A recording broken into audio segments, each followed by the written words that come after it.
move to our final speaker for today, Sarah Nicol, who is featuring as part of our Museum 5 Minutes series and will be sharing some treasures with us from the collection that she works with, which is the Leicestershire Museum Collections. As you'll discover, or you may already know, they hold the Symington Collection of Corsetry that contains a large selection of 19th century underwear, but not quite so well known or advertised as the large selection of dresses from every decade of the 19th century, along with accessories and equestrian wear. So I'm going to hand over to you, Sarah, and let you introduce us to or share more of the Leicestershire Museum Collections. And thank you so much for joining us today. No problem. See if I can get my technology to work.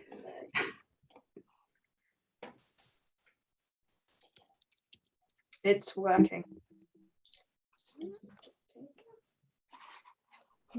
Great, looking good. Thank you. Hello everybody, and welcome to my little conversation, or my show and tell, about Leicestershire Museum Collections. As Veronica said, my name's Sarah Nicol, and I'm the curator for the collections engagement across all of the collections. But I'm here to talk about my favourite, and by far I think one of the most studied, which is the costume archive. I did want to talk to you today from the frock box, but unfortunately the collections, unfortunately the council have chosen this weekend to do some computer upgrades. So I am from home, but I have managed to bring two capes with me, which are in the background here. So the red one is from around 1820, and then the brown one here, which is from about 1860. So if I could just give you a little background into the collections and what we do. We have 3 museums in the county that we look after, which are Charnwood Museum in Loughborough, the Symington Building in Market Harborough, and the Carnegie Museum in Melton Mowbray. We try and have a little of costume in both the permanent and the temporary collections, exhibitions. The images that you see here were temporary exhibitions that weren't about costume, but I did manage to get some garments of ours represented. We also loan to community groups and other museums. 2 of our Dior dresses were borrowed by the V&A for their Dior exhibition in 2019. And the V&A Dundee have one of our 1930 Speedo swimsuits on display in their gallery. And some of our utility garments were on loan to both the Imperial War Museum North and South for their Fashion on a Ration exhibition. We feel this is extremely important for our collections, that our collections are seen and studied by as many people as possible, and not just the people that can visit us in Leicestershire. Our collection archive spans from around 1750 through to the present day and numbers over 20,000 pieces of costume, including underwear, dresses, separates, coats, women's and men's tailorings, handbags, hats, shoes, fans, you name it, we've probably got one of it.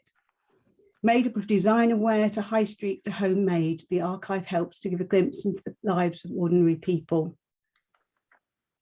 We hold the Next archive for Next PLC and also have a large selection of Wallace coats, together with their original designs from the 1980s and early 1990s that were donated by Sylvia Ayton.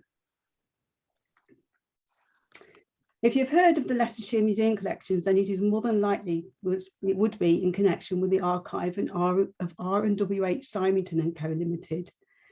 Symingtons were a corsetry manufacturer based in Market Harborough, Leicestershire. They were a mass manufacturer of corsetry, foundation wear and swimwear from around 1860 through to May 1990, when they finally finished trading. The corsetry archive is beautiful and is by far the most studied collection that we hold, with corseteers, researchers and students coming from across the world to study the corsets in minute detail, learning about construction techniques, fabrics and internal supports. But less well known is our collection of 19th century dresses and accessories. We have over 250 garments dating from the 19th century, from fichus, crinolines, bustle cages, dresses to jackets, capes and mantles, and a few pairs of shoes. The collection is made up of donations from local people. Some are dresses that were remembered by the donors as dressing up costumes from their childhood, or garments that have been kept by distant relatives, but the knowledge of whom wore them, unfortunately, has been lost. Some have been altered over time to keep up with the fashionable shape or used for theatre or fancy dress, but each garment has its own story. You just have to look. Our collections have featured in books by Pan Inda and Jill Salon. They have been studied by fashion designers and costume makers for film, TV and theatre.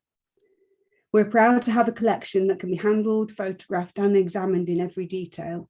You can see the insides of the garments in order to study the construction. You can see and feel the different fabrics that have been used to mount, line and support the garment.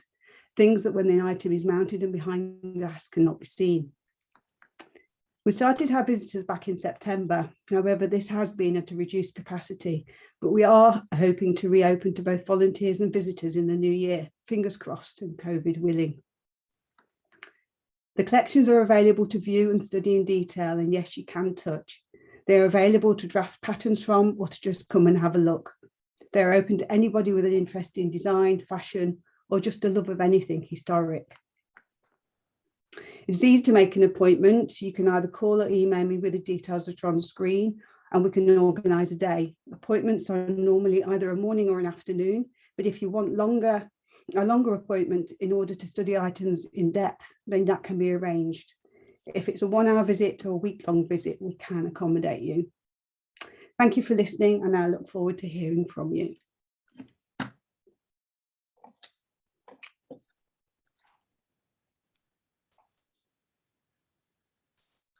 Okay, so I'm just looking in the chat at the questions.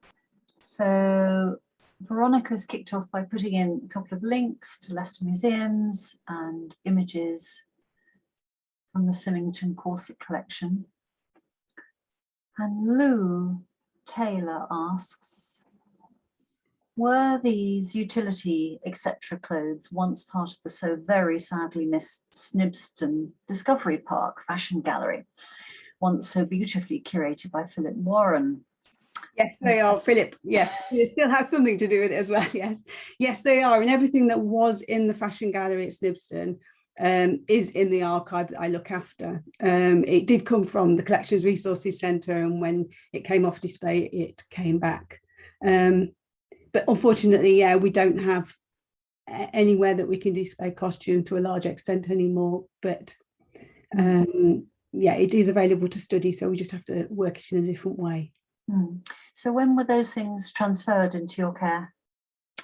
Well, they always were. I looked after them when they were at Snibston as well. Ah, okay. Yeah. I wondered, Anna, I didn't put it in the chat, I'm cheekily jumping in, but you said it's available to study. Just students or research, they come, where do they go? Where are you, where are they coming to get to you? I'm based at the Collections Resources Centre, which is in Barrow-on-Soar. Okay. Which is in Leicestershire. So yeah, it's an industrial building, but that's where we keep the collections, and that's where you can come and have a look. The only drawback really is that I don't have a lot of space, so it is small groups. But no, wonderful that you can accommodate people, and they just write to you at the address you provided with an outline of what they are interested in seeing. And yeah, and then we can go from there.